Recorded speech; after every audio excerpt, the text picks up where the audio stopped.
kita belajar lagi mengenai karakter Tuhan Yesus.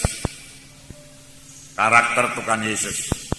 Karena firman Tuhan berkata, barang siapa yang ada dalam Tuhan Yesus, dia wajib hidup sama sebagaimana Yesus hidup. Masih banyak lagi dalam hidup kita yang perlu kita perbaiki supaya kita bisa hidup sama sebagaimana Tuhan Yesus hidup. Kelihatannya menurut pikiran manusia hal ini mustahil. Tetapi Tuhan tidak akan meminta sesuatu yang tidak bisa kita penuhi di dalam hidup kita. Terlebih-lebih firman Tuhan berkata, sama sebagaimana dikatakan Paulus, hidupku ini bukannya aku lagi, tapi Yesus hidup dalam aku. Yesus hidup di dalam saudara. Yesus hidup dalam saya. Ada Roh Kudus dalam saudara, ada Roh Kudus dalam saya. Roh Kudus itu hidup, Roh Kudus itu berkuasa. Dan firman Tuhan berkata, Roh Kudus akan memimpinkan kita kepada segala kebenaran. Roh Kudus akan menuntun kita. Roh Kudus akan menyanggupkan saudara untuk menolak semua dosa. Roh Kudus akan memperingatkan saudara, menerangkan kepada saudara mana sifat-sifat yang tidak berkenan kepada Tuhan, mana kesombongan kita, kemalasan kita, segala sesuatu yang tidak berkenan kepada Tuhan diterangkan semua oleh Roh Kudus kepada kita kalau kita mau dengar-dengaran kepada Roh Kudus. Dan yang perlu bagi kita yaitu mematuhi Roh Kudus, niscaya hidup kita berubah, damai dan sejahtera. Sebenarnya bukan hanya hidup, kita juga perlu melayani sama sebagaimana Yesus melayani. Yesus melayani, membawa firman Tuhan dan membawa kuasa Tuhan. Yang menyembuhkan yang sakit, yang mengusir setan. Siapakah sekarang yang dipakai Tuhan untuk melaksanakan hal ini? Tidak lain daripada gerejanya, yaitu saudara dan saya. Tidak ada alat Tuhan yang lain. Tuhan telah menyerahkan pelayanan tersebut kepada gerejanya yang sangat dia kasihi, yang telah ditebusnya dengan harga yang mahal, dengan darahnya yang mahal, yaitu kita ini membawa berita Injil. Kita ini memperkenalkan Tuhan Yesus kepada jiwa-jiwa yang belum mengenal Tuhan Yesus. Kita inilah yang dipakai Tuhan untuk menyatakan kuasa Tuhan yang belum berubah ini. Itu kita inilah, saudara dan saya, yang dipakai Tuhan untuk berdoa bagi orang sakit, lalu orang itu akan sembuh. Kita inilah yang dipakai Tuhan untuk meletakkan tangan seorang sakit, lalu orang itu akan sembuh. Kita inilah yang dipakai Tuhan untuk mengusirkan setan di dalam nama Yesus, dan setan mesti pergi di dalam nama Yesus. Amin, saudara. Jadi kitalah yang dipakai Tuhan. Tidak ada alat Tuhan yang lain. Terlebih pada akhir zaman ini, di mana Tuhan mau menyelesaikan pekerjaannya. Itu berarti dia akan menyelamatkan banyak-banyak jiwa-jiwa. Injil Tuhan akan dikabarkan lebih gencar lagi, lebih hebat lagi. Sehingga banyak jiwa-jiwa diselamatkan.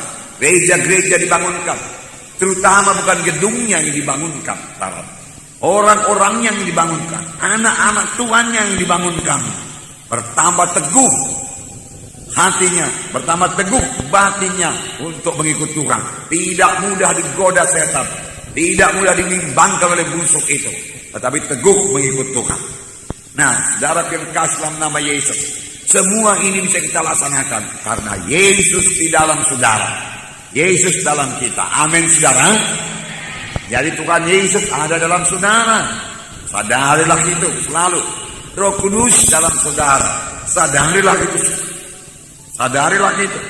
Bahkan firman Tuhan, kobarkanlah karunia-karunia Roh Kudus yang ada padamu. Sebenarnya Tuhan telah memberikan karunia-karunia Roh Kudus juga kepada kita.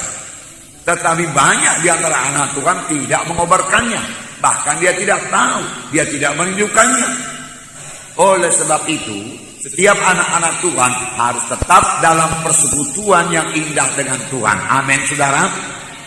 Jadi rasakan selalu kehadiran Tuhan di dalam hidup saudara.